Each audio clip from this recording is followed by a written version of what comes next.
Alléluia. Oh, sois encore glorifié ce jour. Sois encore adoré le Seigneur Jésus-Christ, le roi des rois, le Dieu tout-puissant, celui qui a reçu le nom au-dessus de tout nom, le nom par lequel tout genou fléchit, dans les cieux, sur la terre et sous la terre. Alléluia. Aucun nom n'est comparable à celui de notre Dieu. Il est tout puissant. Oh oui, Seigneur Jésus-Christ, quand je contemple ta beauté, les choses qui m'entourent ne valent plus rien. Alléluia. Oh, reçois encore une offrande de louange et d'adoration ce jour. Toi qui sièges au milieu de la louange et de l'adoration. Oui, je découvre la joie de te chanter, Jésus, de déposer ma vie à tes pieds. Il n'y a que toi qui importe pour moi, Jésus. Reçois encore ce jour mon offrande de louange et d'adoration, Jésus. Oh mon Dieu, mon roi, toi qui m'as sorti de la boue du péché, toi l'agneau de Dieu qui ôte le péché du monde. Oui, je veux t'adorer, Jésus. Oh, alléluia, ma raison de vivre. Oui, t'adorer.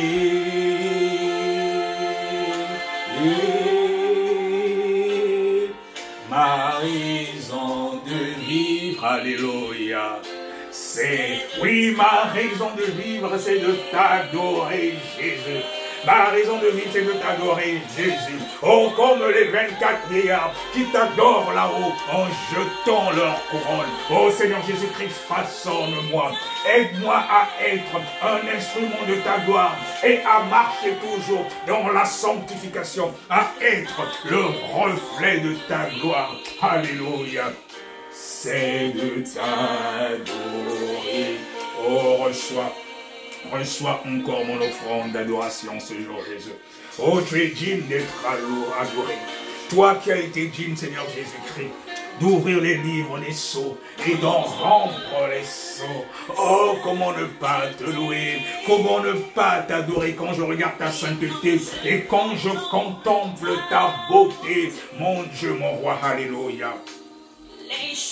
Les choses qui m'entourent ne valent plus rien. Tout est vanité désormais pour moi. Il n'y a rien de mieux que de t'adorer. Le diable est un menteur. Alléluia. Oh, merci Jésus de m'avoir sorti de la boue du péché. Merci Seigneur Jésus-Christ d'avoir fait de moi ton serviteur. Merci Seigneur Jésus-Christ de m'avoir d'avoir fait de moi ton enfant. C'est un privilège.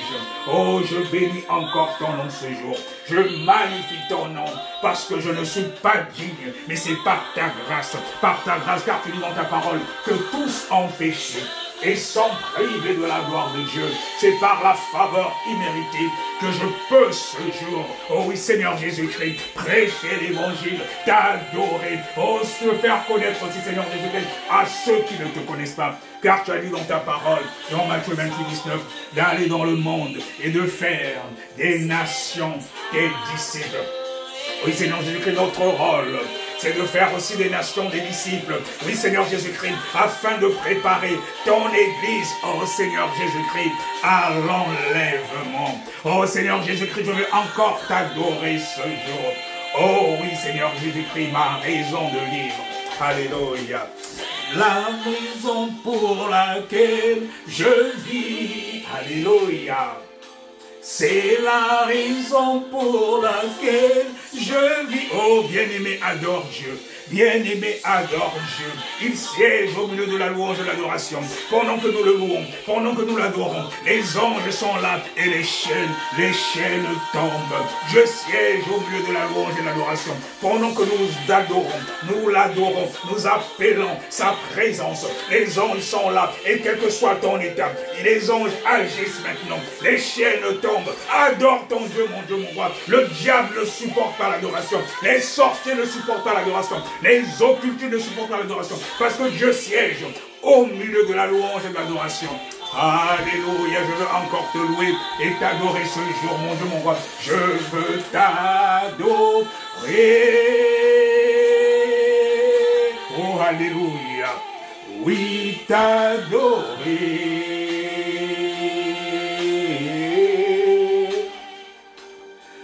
Ma raison de vivre, oh, alléluia, c'est de t'adorer. Je veux t'adorer. Alléluia. Oui, t'adorer.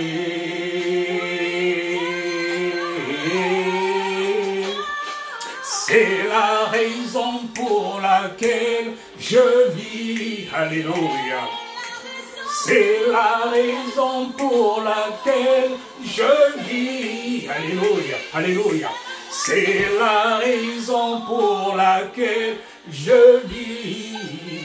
Pour t'adorer, mon Dieu. Oh, reçois encore, Seigneur Jésus-Christ, une offrande d'adoration.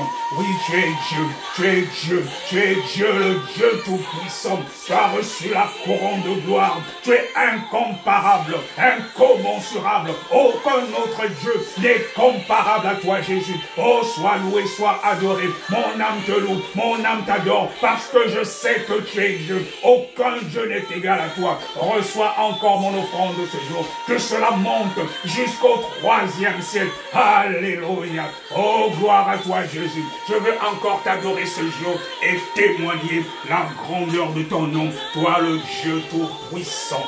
Alléluia. Gloire à toi, Jésus.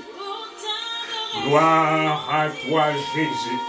Alléluia. Béni sois-tu, le Dieu tout-puissant, l'incomparable, l'incommensurable.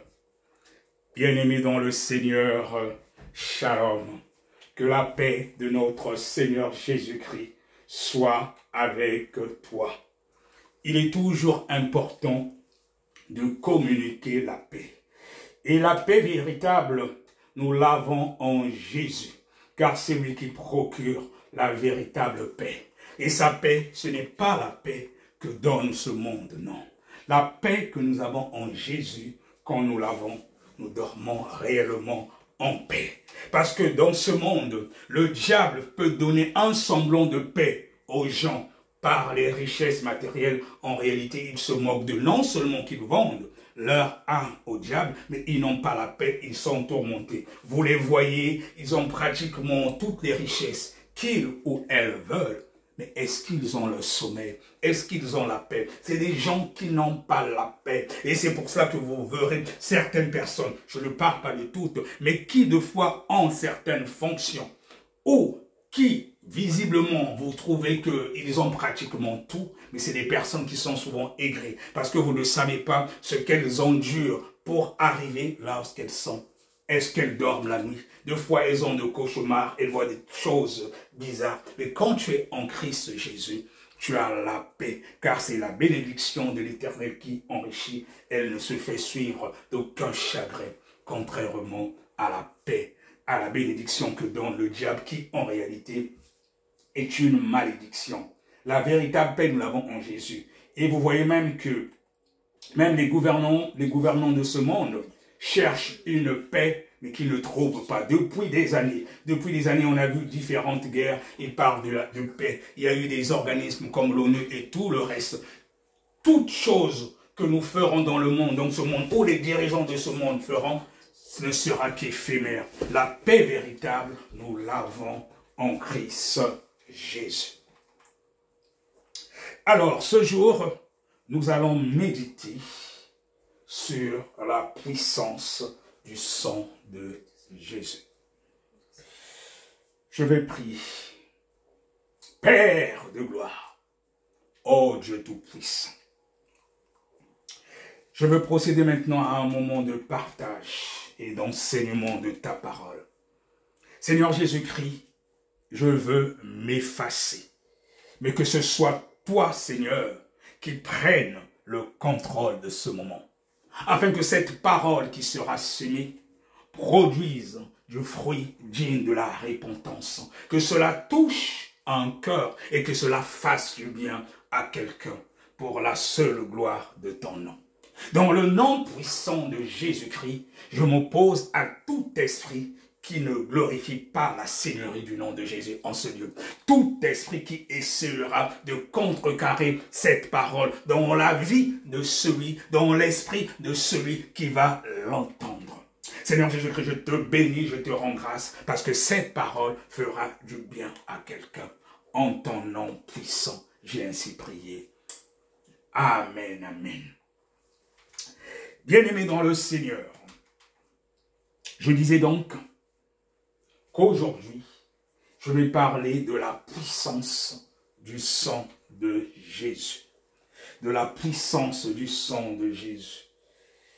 Qu'est-ce que le sang de Jésus fait ou procure dans nos vies?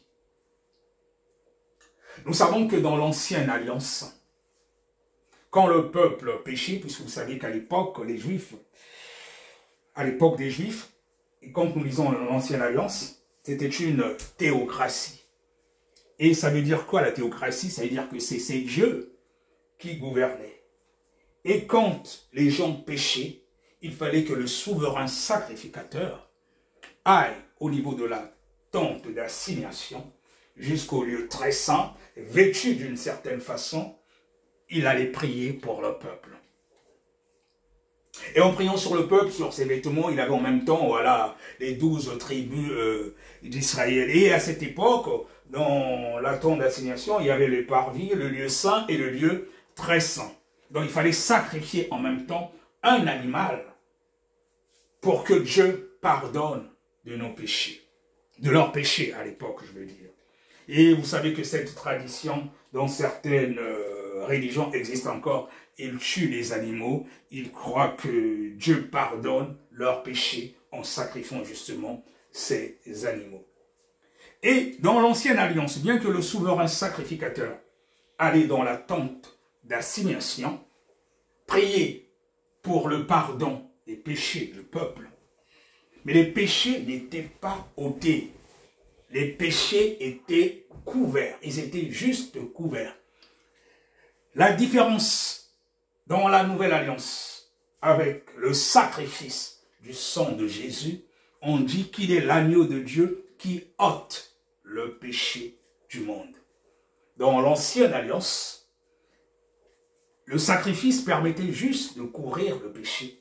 Mais dans la nouvelle alliance, avec Christ Jésus, il est l'agneau de Dieu qui ôte le péché du monde. Alléluia. Et ça veut dire quoi? Ôter le péché du monde.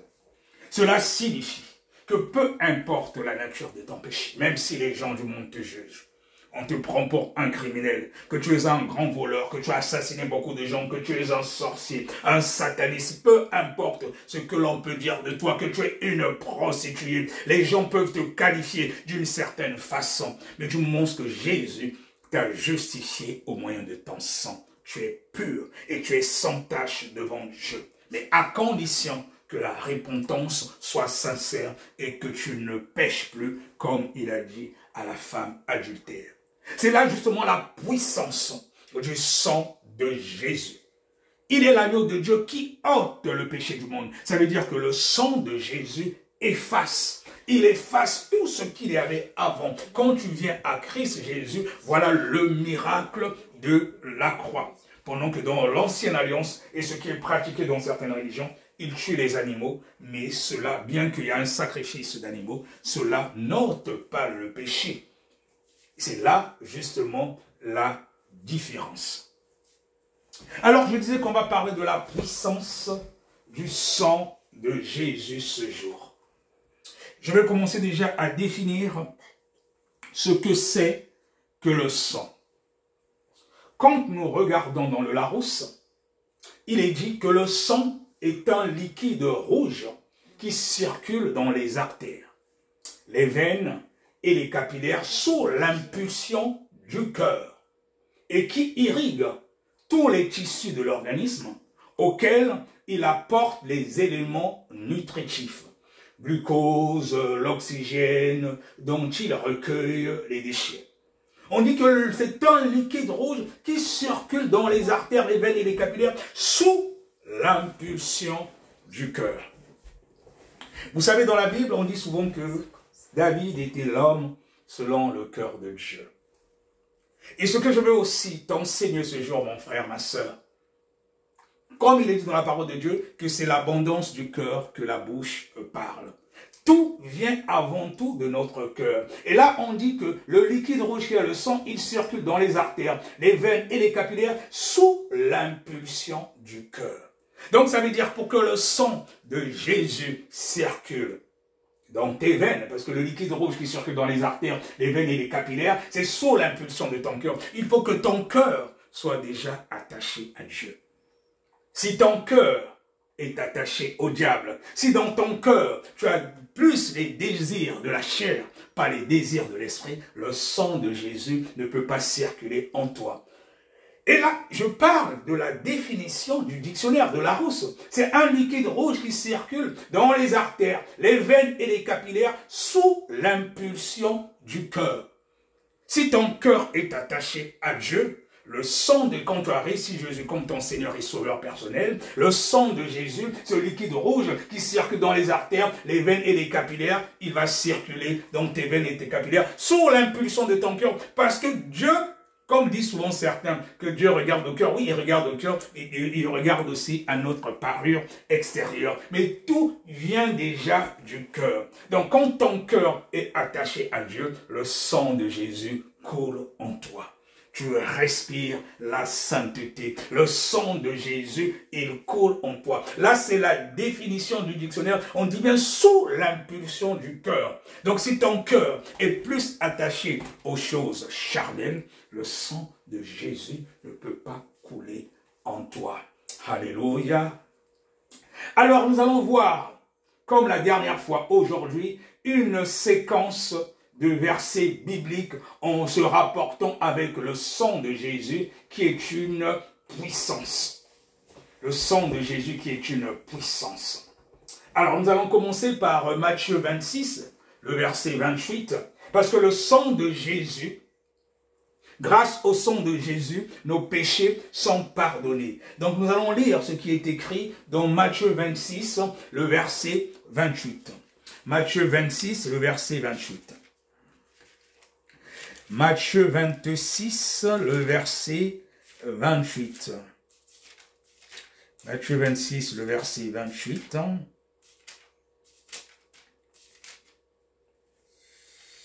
Alors, je lis au nom du Seigneur Jésus. Il est dit, car ceci est mon sang, le sang de l'alliance qui est répandu pour plusieurs pour la rémission des péchés. Le sang de l'alliance qui est répandu pour plusieurs pour la rémission des péchés. Alléluia. Comme je disais au commencement, que le sang de Jésus, il ôte le péché du monde. Il ôte le péché du monde, il ne fait pas que couvrir.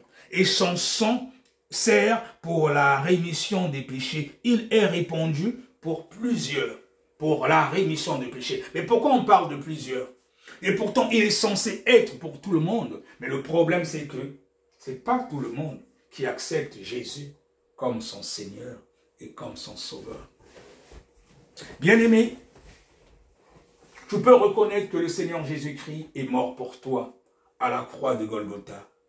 Il a donné sa vie pour toi. Tu reconnais qu'il est ton sauveur.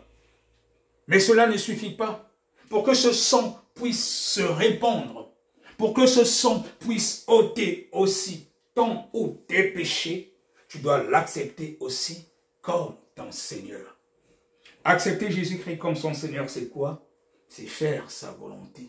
Cela signifie de vivre en conformité avec la parole de Dieu. C'est de respecter les commandements de Dieu. C'est de respecter les préceptes de Dieu. Si la Bible déclare que tu ne voleras pas, tu ne voleras pas. Si la Bible déclare que tu ne commettras point d'adultère, tu ne commettras point d'adultère.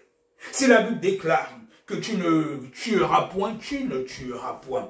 C'est dans ce sens que le sang de Jésus-Christ, bien que tu as fait cela avant, mais comme c'est le sang qui ôte le péché du monde, quand tu viens vers lui avec un cœur repentant. Parce que Dieu, il sonde les cœurs et les reins. Il connaît ce que nous avons au fond de nous.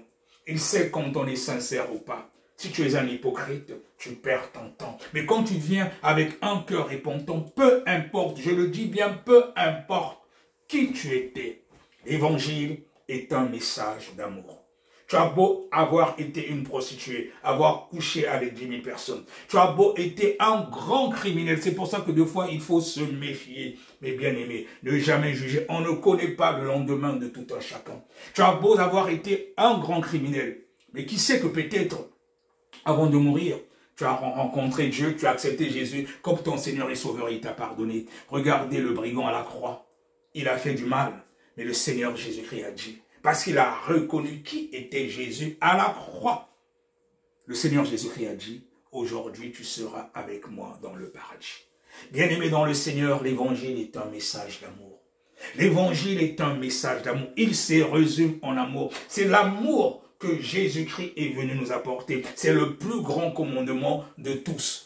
Tu aimeras ton prochain comme toi-même. Si tu aimeras Dieu de tout ton être et tes pensées et tout, et tu aimeras ton prochain comme toi-même. Quand tu aimes Dieu, tu t'arranges à faire ce qui est agréable à Dieu. C'est-à-dire que Dieu devient ta priorité. Mais après cela, tu dois aimer ton prochain comme toi-même.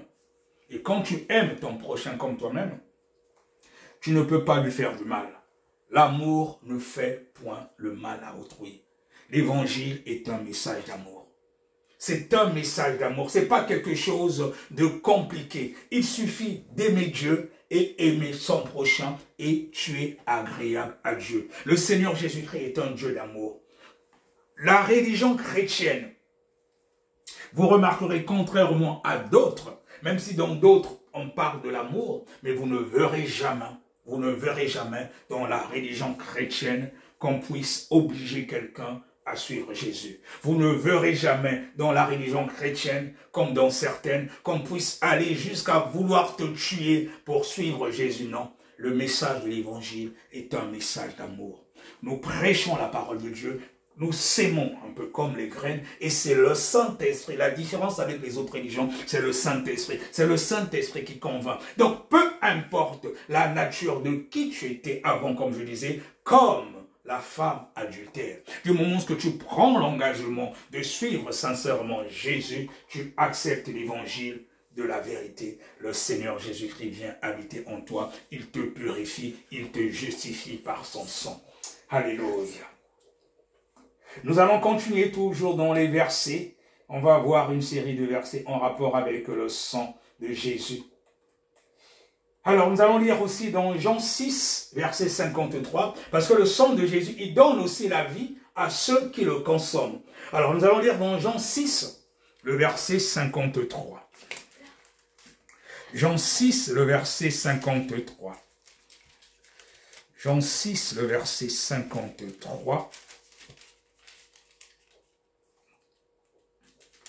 Jean 6, 53. Nous lisons au nom du Seigneur Jésus.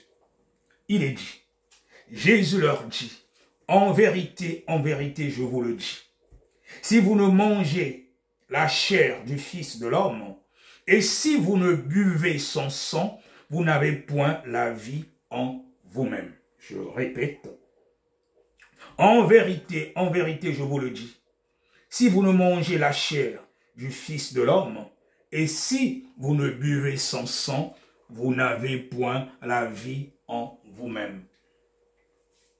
Manger la chair du Fils de l'homme, j'imagine à l'époque, cela pouvait paraître bizarre pour ses apôtres, même qui l'écoutaient.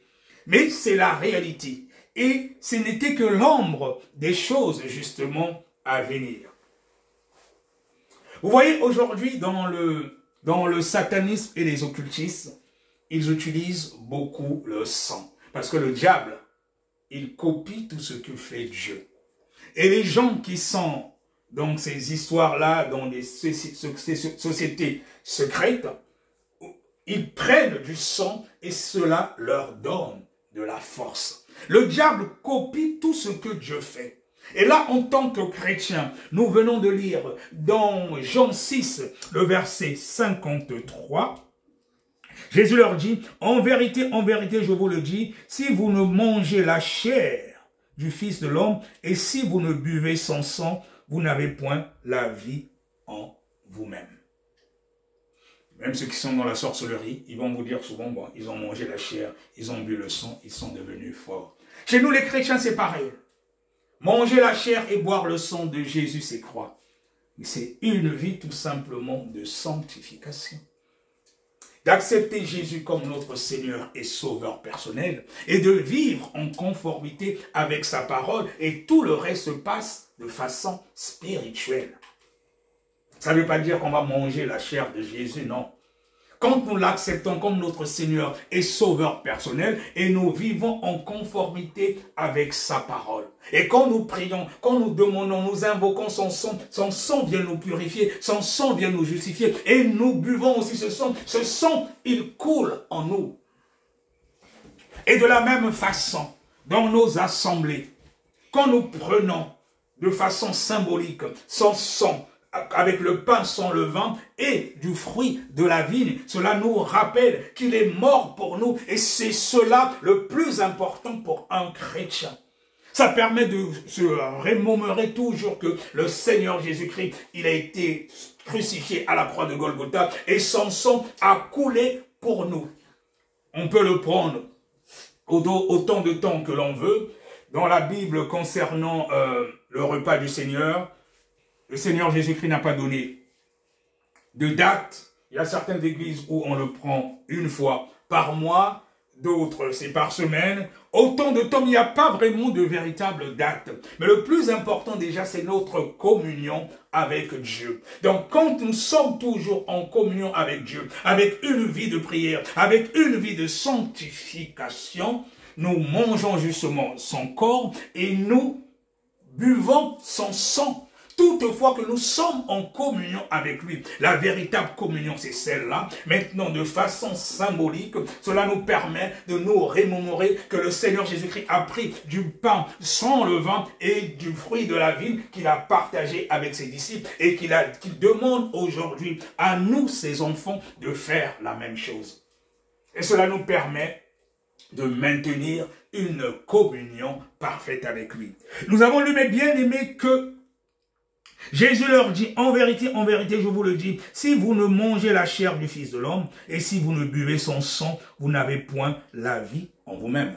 Nous avons la vie grâce à la chair de Jésus et à son sang. De la même manière que les sorciers, les satanistes consument, je sais pas, de la chair humaine ou boivent du sang, ils sont forts, mais nous, en tant que chrétiens, nous faisons la même chose avec le Seigneur Jésus-Christ, mais dans la méditation continue de sa parole. Dans la méditation continue de sa parole, nous avons la vie. Et cette parole, elle s'enracine en nous. Quand nous la lisons tous les jours, nous la méditons. Cela nous permet de produire du fruit digne de la repentance. Et nous avons le fruit de l'esprit en nous. Et quand on nous regarde, l'on sent que cette personne est un disciple de Jésus.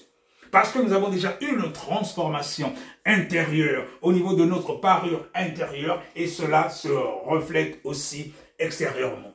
Du moment que nous sommes déjà transformés, l'homme intérieur est transformé, cela permet la transformation de l'homme extérieur. Et c'est pour cela, quand on reçoit Jésus-Christ comme notre Seigneur et Sauveur personnel, il y a des choses qu'on ne peut pas faire.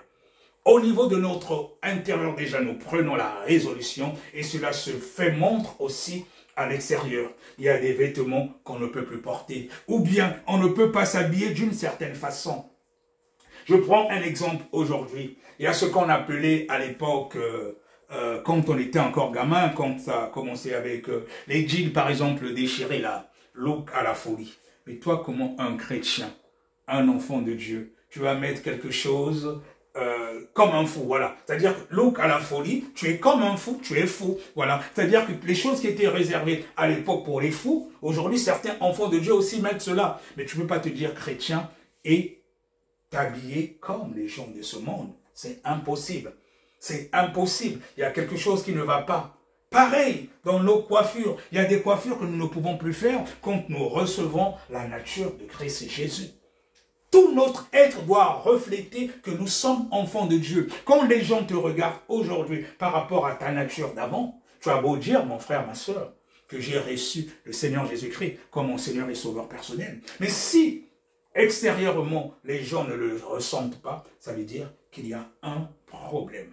Quand on reçoit le Seigneur Jésus-Christ comme Seigneur et Sauveur personnel, il y a la transformation, parce qu'il vient habiter en nous, mes bien-aimés. La Bible déclare que notre corps est le temple du Saint-Esprit. Et quand nous savons que ce corps est le temple du Saint-Esprit, il y a des choses qu'on ne peut plus faire. Parce que je veux vous le dire encore aujourd'hui, mes bien-aimés, là où beaucoup se trompent, c'est bien de se réunir dans les assemblées. Mais la même Bible déclare aussi que Dieu n'habite pas dans un temple fait de mains d'hommes. Dans l'ancienne alliance, il fallait aller dans la tente d'assignation. C'est là-bas que le souverain sacrificateur allait prier. C'est là-bas qu'il rencontrait Dieu quand il allait dans le lieu très saint. Mais dans la nouvelle alliance, bien aimé, le Saint-Esprit, oh alléluia, est venu sur nous. Et ce Saint-Esprit nous permet de communier avec notre Dieu, de communiquer avec notre Dieu, sans audience ni protocole, de communiquer avec le roi des rois. Pour rencontrer les hommes de ce monde, que ce soit les présidents, les rois, il faut prendre des rendez-vous, il faut des audiences. Mais chez Dieu, la communion, c'est ta vie de sanctification. Tu mènes une vie de sanctification totale. Ton corps est le temple du Saint-Esprit. Ton corps est le temple de Dieu. Dieu est là. Beaucoup de chrétiens n'ont pas une vie de puissance peut-être parce que ils oublient que leur corps est le temple du Saint-Esprit. Beaucoup disent que Dieu regarde au cœur. Oui, Dieu regarde au cœur, mais il regarde aussi à notre parure extérieure. Notre corps est le temple du Saint-Esprit. On ne peut pas faire n'importe quoi avec le temple du Saint-Esprit, mon frère, ma sœur. Ma sœur, la Bible déclare qu'il faut te vêtir d'une manière décente. Tu ne peux pas exposer certaines choses parce que ton corps est le temple du Saint-Esprit. Quand tu exposes un certain nombre de choses, ton corps devient après un repère de démons. Dieu ne peut habiter dans un corps qui n'est pas sanctifié. Pareil, mon frère, il y a des choses que tu ne peux plus faire. Il y a des choses que tu ne peux plus mettre quand tu reçois Jésus comme ton Seigneur et Sauveur. Nous allons continuer toujours dans les versets bibliques en rapport avec le sang de Jésus. Le sang de Jésus nous permet de demeurer en Jésus-Christ, d'être en communion avec lui. Nous allons prendre Jean 6, le verset 56.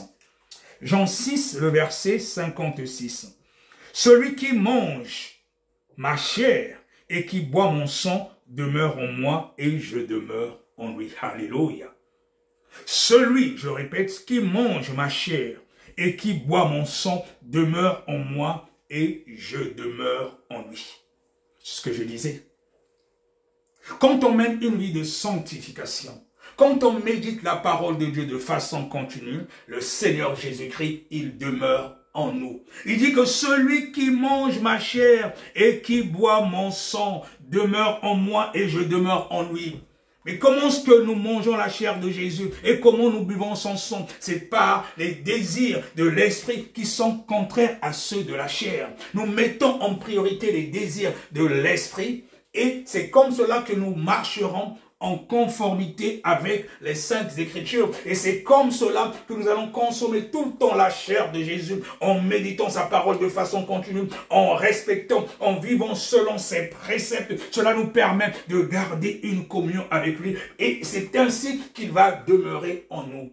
Dans Ésaïe 59, le verset 1, on dit que la main de l'Éternel n'est pas trop courte pour nous pardonner ou nous exaucer, mais ce sont nos péchés qui mettent une séparation entre nous et notre Dieu. Mon frère, bien-aimé dans le Seigneur, du moment que tu fais quelque chose qui n'est pas en conformité avec la parole de Dieu, cela met déjà une séparation entre toi et Dieu. Il y a certains chrétiens qui se disent, je prie, mais j'ai l'impression que je ne suis pas exaucé. Est-ce que Dieu il demeure en toi? Est-ce que tu as essayé de faire un examen de ta vie pour voir si réellement tu vis en conformité avec la parole de Dieu? Mon frère, ma soeur, je veux te dire la vérité. Du moment où tu pêches, tu attristes le Saint-Esprit. Et quand tu attristes le Saint-Esprit, tu te mets à prier. C'est difficile que ta prière arrive jusqu'au 3e ciel. Parce que quand nous prions, quand la prière, plus la Bible déclare que la prière fervente du juste a une grande efficacité. Mais quand tu vis dans le péché, tu n'es plus juste. C'est-à-dire pendant que tu pries, la prière, elle ne traverse même pas le 1er ciel, ni le 2e ciel. Comment elle va arriver au 3e ciel lorsqu'il y a le trône de Dieu? La Bible déclare que rien de souillé ne rentrera au ciel. Il en est de même pour nos prières. Et c'est pour ça que quand on vient à Dieu, c'est toujours important de commencer par confesser nos péchés. On peut se dire qu'on n'a pas péché. Oui, c'est vrai que c'est possible de vivre sans péché. C'est possible. On vit sans péché en faisant en sorte que le péché ne soit pas une seconde nature pour nous. C'est-à-dire qu'en tant que disciple de Jésus, dès que tu sens qu'il y a quelque chose qui ne va pas, tu demandes pardon à Dieu tout de suite. Et comme cela, c'est comme cela que tu vas maintenir une vie de sanctification. Le Seigneur Jésus-Christ a dit de prier sans cesse. Bien-aimé, même quand tu es dans ta voiture, tu vas au boulot. Il faut toujours faire en sorte de garder une communion avec Dieu, à prier même au fond du cœur, même si tu ne peux pas le faire à haute voix. Tu maintiens cette communion, cela te permettra d'éviter la distraction. Parce qu'avec la distraction, on peut ouvrir certaines portes et c'est là que le diable intervient souvent et cela nous affaiblit spirituellement. Parce que sachez que nous sommes aussi des êtres spirituels et ce qui est spirituel prime sur ce qui est charnel. Et pour maintenir ce qui est spirituel, les désirs de la chair, les désirs de l'esprit doivent primer sur ceux de la chair. Si en nous, nous avons plus de désirs de la chair que ceux de l'esprit, nous ne pouvons pas être des êtres spirituels aguerris, affermis. Alléluia. Nous allons continuer, bien-aimés, toujours dans les versets bibliques en rapport avec le sang de Jésus. Le sang de Jésus, mon frère, ma sœur, est aussi le moyen par lequel Jésus a racheté l'Église. Nous allons lire dans Acte 20, le verset 28. Acte 20, le verset 28. Il y a beaucoup de versets dans la Bible qui se rapportent au sang de Jésus. Acte 20, verset 28. Acte 20, verset 28. Il est dit, je lis au nom du Seigneur Jésus, prenez donc garde à vous-même et à tout le troupeau sur lequel le Saint-Esprit vous a établi, évêque, pour paître l'Église du Seigneur, qu'il s'est acquise par son propre sang. Alléluia. Je relis. Prenez donc garde à vous-même et à tout le troupeau sur lequel le Saint-Esprit vous a établi évêque. Ah, là, on parle en même temps aux serviteurs de Dieu. Prenez garde, donc garde à vous-même et à tout le troupeau sur lequel le Saint-Esprit vous a établi évêque, pour paître l'Église du Seigneur qui s'est acquise par son propre sang. On dit souvent que les serviteurs de Dieu seront jugés aussi sévèrement, parce que de nos jours, il y en a qui enseignent une doctrine qui n'a rien à voir avec l'évangile. Il y a très peu qui enseignent la vérité ou la saine doctrine. On dit de prendre garde parce que, mon frère, ma sœur, tu es serviteur de Dieu, tu es servante de Dieu. Tu seras jugé aussi par rapport à cela. Qu'est-ce que tu as transmis au peuple de Dieu? Vous savez, quand on se met devant la chair, ce qu'on transmet plutôt, si cela vient du diable, et si déjà notre vie n'est pas une vie de sanctification, nous ne pouvons transmettre que ce que nous avons. Et à un certain moment, certains serviteurs de Dieu commencent à transmettre des choses qui n'ont rien à voir avec la saine doctrine. Et quand vous recevez cela, vous dites, ah oui, mon pasteur, c'est un grand pasteur, il a une grande église, il y a beaucoup de gens, donc ça veut dire que sa parole est vérité. Tout ce qu'il dit, c'est la vérité. Méfie-toi, mon frère. Méfie-toi, ma sœur. Tu vas peut-être bien commencer avec Dieu.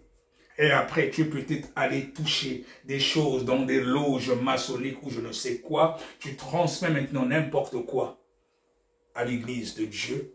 et le peuple de Dieu risquera d'être en enfer à cause de toi. Et toi, tu vas aussi le payer cher. Nous venons de lire tout à l'heure dans Actes 20, 28. Prenez donc garde à vous-même. Donc prends garde à toi-même, toi serviteur de Dieu, qui n'enseigne pas la saine doctrine. Tu as déformé l'évangile parce que tu veux que du monde vienne dans l'église. Peu importe qu'il soit sauvé ou pas, tu vas rendre des comptes à Dieu. Il est dit, prenez donc garde à vous-même et à tout le troupeau sur lequel le Saint-Esprit vous a établi évêque pour paître l'église du Seigneur, qu'il s'est acquise par son propre sang. Le Seigneur s'est acquis de son église par son propre sang.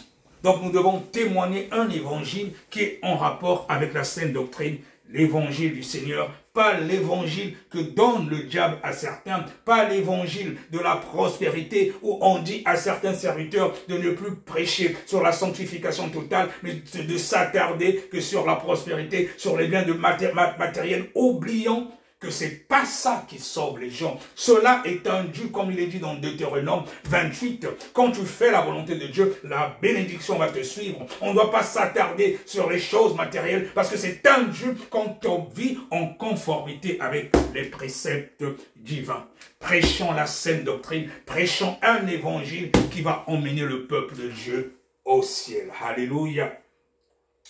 Nous allons continuer. Le sang de Jésus bien-aimé est aussi le moyen par lequel Jésus devient notre expiation par la foi. Nous allons lire dans Romains 3, le verset 25. Romains 3, le verset 25. Romains 3, le verset 25. Romains 3, 25, je lis au nom du Seigneur Jésus-Christ sa parole avec révérence. C'est lui que Dieu a destiné par son sang à être, pour ceux qui croiraient, victime propitiatoire, afin de montrer sa justice, parce qu'il avait laissé impunis les péchés commis auparavant, au temps de sa patience, afin, dis-je. Donc nous avons vu que le sang de Jésus est un moyen par lequel aussi Jésus devient notre expiation par la foi. Donc quand nous regardons à Christ Jésus, nous sommes justifiés et nous devenons sans tache au moyen de son sang. Bien aimé, il ne faut pas te culpabiliser. La culpabilité vient du diable. Si tu as l'habitude de te culpabiliser, tu te dis que j'ai fait tel péché, est-ce que Dieu m'a pardonné? Dieu regarde au cœur. Il sait quand son enfant vient. Quand quelqu'un vient avec un cœur repentant, si tu es vraiment sincère dans ta repentance, tu as pris la résolution de ne plus continuer, je peux te dire que le Seigneur Jésus-Christ t'a pardonné. Sa parole est vérité, elle n'a point changé et il ne se répand pas de sa parole. Il dit que tout ce que vous demanderez en mon nom avec foi, croyez que vous l'avez déjà reçu et vous le verrez s'accomplir. Il y a certains chrétiens qui avaient une vie de sainteté, dès qu'il a péché, ils se sont tellement coupable, il y a la culpabilité qui le range, il a maintenant peur de prier. Et c'est là maintenant que le diable vient te posséder. Tu te dis, ah ben je ne peux pas prier, j'ai honte devant mon Dieu. Après, voilà, si tu ne fais pas attention, et les démons voilà, que tu as amassés déjà quand tu as ouvert une porte, ils vont venir encore, voilà, en pagaille, et ton corps sera une légion de démons, et tu auras maintenant du mal à revenir vers Dieu. Mon frère, ma soeur, si tu avais une vie de sanctification, une vie de sainteté, si tu as péché, relève-toi tout de suite. Ne reste pas longtemps dans cet état. C'est le diable qui te range avec la culpabilité. Demande sincèrement pardon à Dieu. S'il faut jeûner, tu jeûnes. Notre Dieu qui est miséricordieux, il est riche en bonté. Il va te pardonner. L'évangile est un message d'amour, mon frère, ma soeur. Nous allons continuer. Toujours dans les versets. Le sang de Jésus nous justifie et nous sauve de la colère. Quand nous lisons dans Romains 5, 9, il est dit, à plus forte raison donc maintenant que nous sommes justifiés par son sang, serons-nous sauvés par lui de la colère. Oui, le sang de Jésus nous sauve de la colère. Il nous justifie et nous sauve de la colère. Parce que la colère, ce n'est pas bien pour les enfants de Dieu.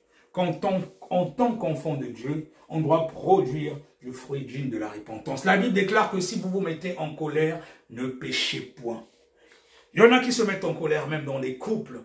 Et il reste même des semaines sans se parler, nous donner accès au diable. Si vous vous mettez en colère, ne péchez point. Et quand tu es en colère, tu pêches, mais c'est une grande porte même que tu ouvres dans le monde des ténèbres. En tant qu'enfant de Dieu, on doit avoir la maîtrise et toujours produire du fruit digne de la repentance. Le sang de Jésus nous justifie. Il nous rapproche de Dieu. Il nous sauve aussi de la colère. Parce que quand on a le fruit de l'esprit, il y a des choses qu'on ne peut plus faire en tant qu'enfant de Dieu. Je vais prendre encore quelques versets rapidement. Je vois que ça fait déjà 3/4 d'heure, bientôt 1 heure. Le sang de Jésus nous rachète personnellement. Il y a des versets que vous pourrez même lire chez vous. Et ça, vous pouvez prendre Éphésiens 1, 7, 1 Pierre 1, 18 à 19, Apocalypse 5, 9. Le sang de Jésus, il nous rachète aussi personnellement. Le sang de Jésus nous rapproche de Dieu, nous qui étions auparavant loin de Dieu. Et ça, nous pouvons le lire dans Éphésiens 2, 13. Mais maintenant, en Jésus-Christ, vous qui étiez jadis éloignés, vous avez été rapprochés par le sang de Christ Jésus. Éphésiens 2, 13. Mon frère, ma soeur, même si tu étais criminel, même si tu étais un grand sataniste, occultiste, sorcier, mais par le sang de Jésus, tu parles le rachat, il t'a racheté. C'est l'agneau de Dieu qui ôte le péché du monde, il t'a racheté. Du moment qu'il dit que tu es saint, tu es sanctifié, tu es délivré, tu peux te rapprocher de lui. N'est-ce pas merveilleux, notre Dieu? Alléluia. Le sang de Jésus nous donne la paix et nous réconcilie avec Dieu.